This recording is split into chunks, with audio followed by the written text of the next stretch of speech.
In case you missed it, I'm back on my Coin Lady channel. I have been predicting for some time that the world's currencies without reserves will eventually rise, and here it is happening right now. Be it known that the future we're entering will see the end of reserve currencies. What does the future hold?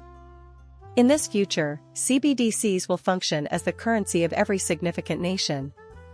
There will be a complete and utter dominance of digital money in the world in the not-too-distant future.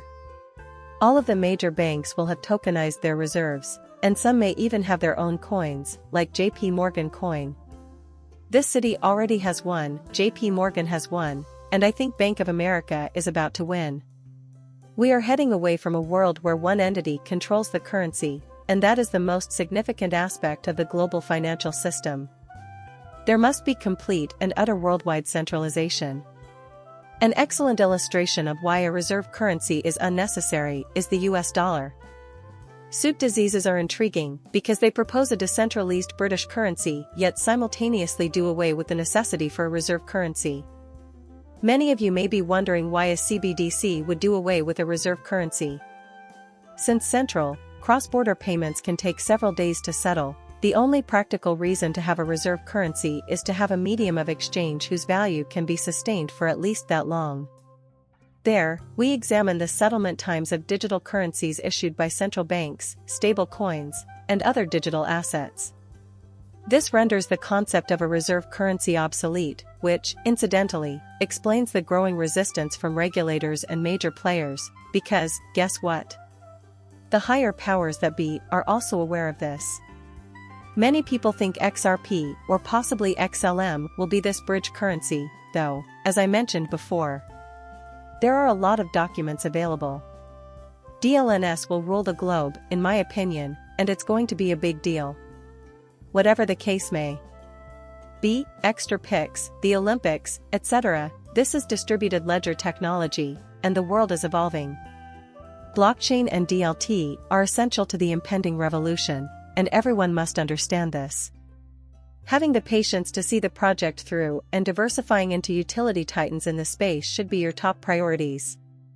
Here we have, as of June 18th, this information from the IMF. Enhanced payment efficiency in the Middle East can be achieved through the use of digital currencies issued by central banks. The idea of issuing a CBDC is now being considered by 19 nations in Central Asia and the Middle East. Today is June 18th of the current year.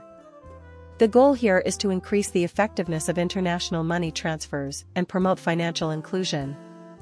We're entirely devoted to that. Do I support the CDC? Will I take a really bullish stance on CDC? No. A person's bank account can be restricted, compromised, controlled, or even erased. I believe the concept of this control and privacy is being exaggerated, though. The security of everyone's bank accounts is taken for granted. They believe that paying with cash is secure. Our every move is being tracked these days. Oh my goodness, it's been tracked. Looking at it simply, central banks don't care if you go out and purchase a sandwich, since we live in a time where technology can trace and monitor everything. They are unconcerned with the product you are purchasing. Despite this, they will pay no attention to the products you purchase. Will this make things more open and honest? 100%, but I hope you all get that. Some private companies, like Ripple, are also developing privacy-focused platforms. Were those intrusive tactics eliminated? Right now?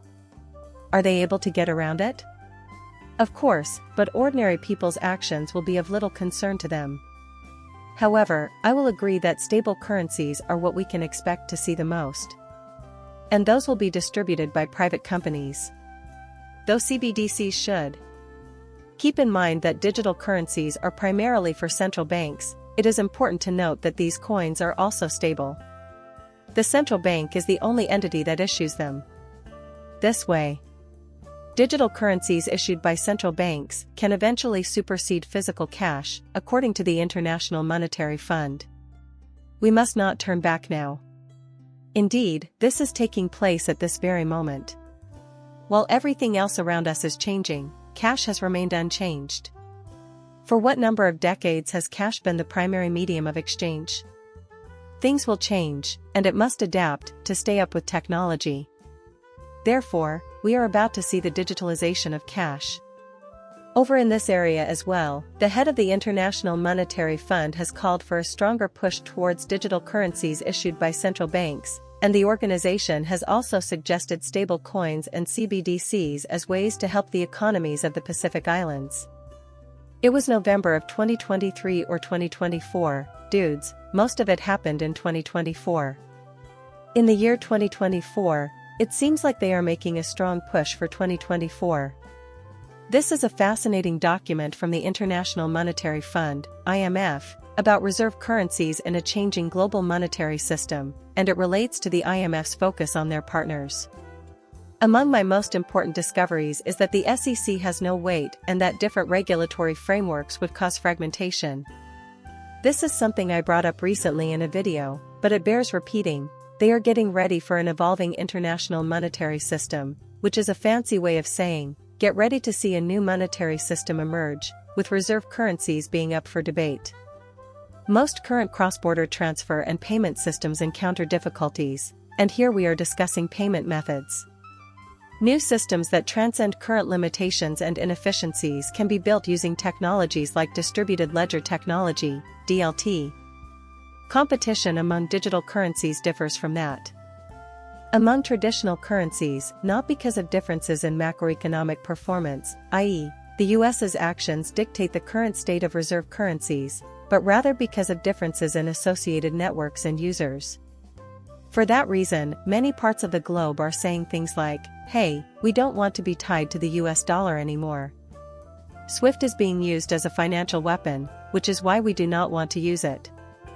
This is the reason behind their strong resistance. Additionally, some of them already exist and may provide the option to settle in more than one currency, which would decentralize the international monetary system and eliminate the necessity for vehicle and invoicing currencies in the future. To strengthen its position among regional or global reserve currencies, other emerging systems may revolve around an existing international currency. We also pay close attention to XRP and XLM due to how frequently they appear in these publications. The International Monetary Fund, IMF, assured us in 2021 that a multi-reserve currency system would lead to global stability. Here we have Tommaso Manzini, Rivoli, one of the key figures at the IMF who has also met with Ripple. Keep in mind that he is the one writing this. Adrian Trussoni is also involved in this. That last name sounds like it belongs to him. Perhaps I'm mistaken about that.